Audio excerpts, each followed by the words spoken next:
akin, actually, nagulat ako kasi fast learner siya.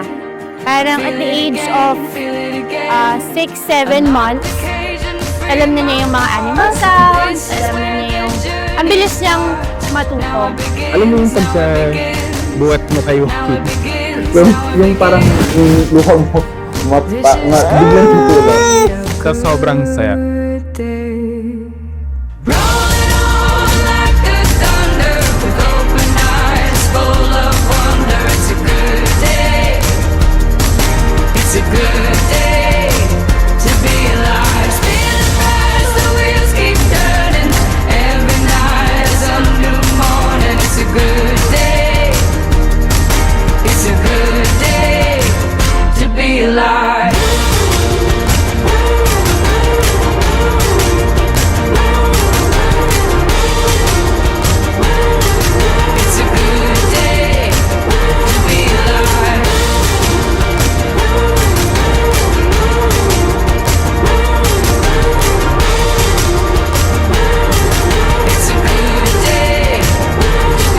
Matulog, ayan, babasaan siya ng book.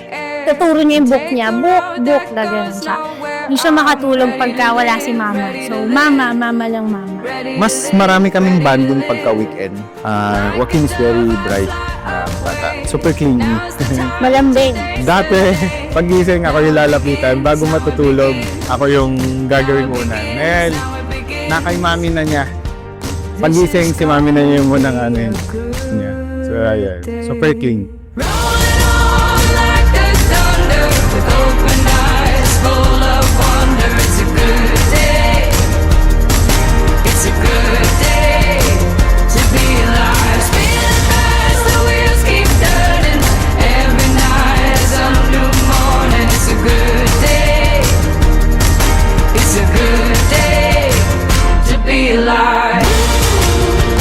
Mapapanood mo to siguro in a few years and makikita mo kung gaano ka namin kamahal ni Daddy.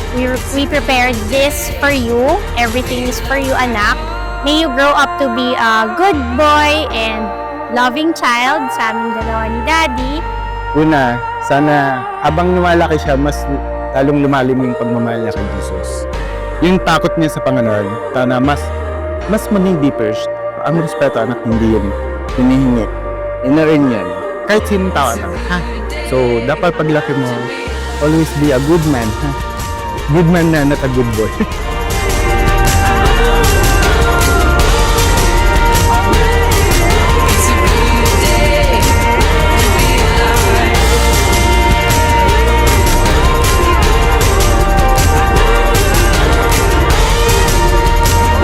Sa lahat ng relatives and friends, maraming salamat sa pagpunta sa larawan namin.